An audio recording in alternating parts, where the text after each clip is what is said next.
Hello बच्चों, let's read the question. The question says which is true for epithelial cells. हमें question के अंदर कुछ स्टेटमेंट गिवन है हमें एपिथेलियल सेल से रिलेटेड, और हमें बताना है इनमें से कौन सी स्टेटमेंट ट्रू है। So now let's start the question. सबसे पहले हम क्वेश्चन को सॉल्व करने का की कॉन्सेप्ट देखते हैं। की कॉन्सेप्ट, तो क्वेश्चन को सॉल्व करने का की कॉन्सेप्ट क्या है हमारा, कि हमें एपिथेलियल टिश्यूज के बारे में पता होना चाहिए, राइट। अगर इसके बारे में हमें नॉलेज है कि भाई एपिथेलियल सेल्स क्या होते हैं, तो हम क्वेश्चन को इजीली सॉल्व कर सकते हैं। अगर हम एपिथेलियल सेल्स की बात करें तो इतना तो पता है क्या है, सेल है, ठीक है। इतना पॉइंट तो भाई हमें वर्ड से ही पता चल रहा है कि सेल है। बट एपिथेलियल का यहाँ पे हमारा क्या मतलब होता है कि एपिथेलियल एपिथेलियल टिश्यू जो है बेसिकली इनका काम क्या होता है, इनका काम होता है कवर करना। क्या फंक्शन है इनका, कवर करना। अब ये कवर दो तरीके से कर सकते हैं। एक तो ये क्या कर सकते हैं, एक्सटर्नली कवर करे किसी चीज को, ठीक है, बाहर बाहर से इन्होंने कवरिंग प्रोवाइड कर दी। या ये कर सकते हैं यहाँ पे इंटरनल कवरिंग। दोनों ही तरीके से बॉडी के अंदर कवरिंग प्रोवाइड करते हैं, ये दोनों इनके फंक्शन है, ठीक है। इंटरनल, मगर जब ये कवरिंग प्रोवाइड करेंगे तो ये किसी भी ऑर्गन को या फिर किसी भी सेल को कवरिंग प्रोवाइड नहीं करते, ये करवाते हैं विसरल को। विसरल से क्या मतलब होता है हमारा, काफी ज्यादा इंपॉर्टेंट विसरल ऑर्गन्स को एक कवरिंग प्रोवाइड करवाते हैं। फॉर एग्जांपल अगर हम इसकी बात करें, डाइजेस्टिव ट्रैक्ट अपने आप में कैसे एक विसरल ऑर्गन है, पूरा का पूरा डाइजेस्टिव ट्रैक्ट बहुत ज्यादा इंपॉर्टेंट है हमारे लिए। अगर वो ढंग से काम नहीं करेगा तो क्या हो जाएगा, पूरी बॉडी का मेटाबॉलिज्म खराब हो जाएगा हमारा। तो इसलिए हम इनको क्या कहते हैं कि भाई ये विसरल ऑर्गन्स को ही क्या करते हैं, कवरिंग कर रहे हैं, ठीक है। ये पॉइंट हमें यहाँ पे समझ आया।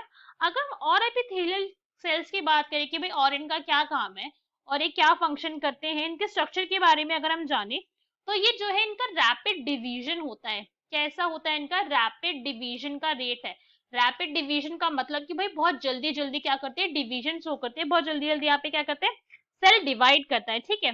तो इस वजह से रैपिड डिवीजन की वजह से यहाँ पे क्या होते हैं कि अगर कहीं पर इंजरी भी आ गई, इन टिश्यू के अंदर कहीं पर हमें इंजरी भी आ गई, बिकॉज इंजरी तो भाई आ जाती है हमें आउटरली, एक्सटर्नली इंजरी आना कोई बहुत बड़ा तो बात है नहीं। अगर आप खेल रहे हो, खेलते खेलते आपको चोट लग गई, तो वो क्या हो गया, वो एक इंजरी का ही एग्जाम्पल हो गया।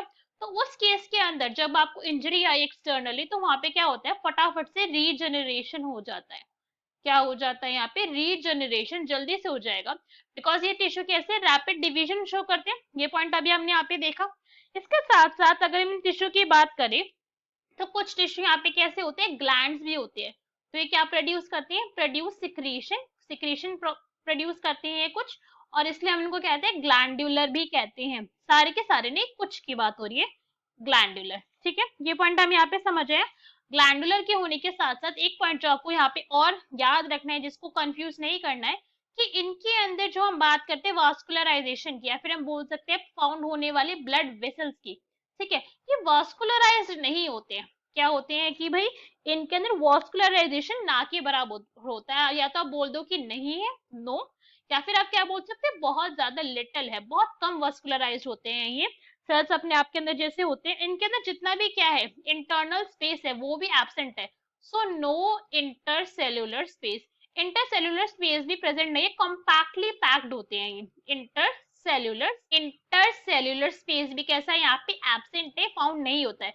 इसके लिए अभी हम डायग्राम देखेंगे और इस पॉइंट को हम अच्छे से क्लियर करेंगे कि भाई ऐसे इनका स्ट्रक्चर कैसा है, ठीक है। ये पॉइंट अभी हम एक एक करके सारे के सारे क्लियर करेंगे। सो अगर हम इसका डायग्राम देखें, तो हम यहाँ पे डायग्राम देख सकते हैं। सिंपल टाइप का भी एपिथेलियम टिश्यू है, सिंपल क्यूबॉइडल है, सिंपल स्क्वायमिश है, सिंपल कॉल्यूमिनार है, सिंपल स्ट्रैटिफाइड है, सिंपल स्ट्रैटिफाइड क्यूबॉइडल है, सूडो स्ट्रैटिफाइड कॉल्यूमिनार है, ट्रांजिशनल है।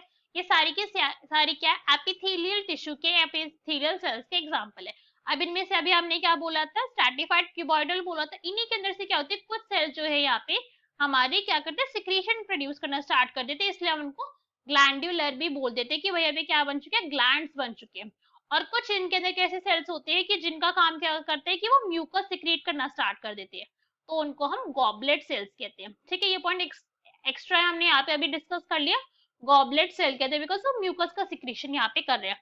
तो अगर हम इनका डायग्राम देखो तो भाई आपको इंटरसेल्युलर स्पेस कहीं पर भी नहीं दिख रहा है, बहुत ज्यादा। कैसे ये कॉम्पैक्टली पैक्ड है, कैसे ये कॉम्पैक्ट इनकी पैकिंग है, एक दूसरे के साथ बिल्कुल अच्छे से पैक्ड है। यहाँ पे इंटरसेल्युलर स्पेस कैसे एब्सेंट है, कोई भी आपको इसके अंदर ब्लड वेसल्स नहीं दिख रहे होंगे, आप देख ही सकते हो, एक भी ब्लड वेसल्स यहाँ पे प्रेजेंट नहीं है।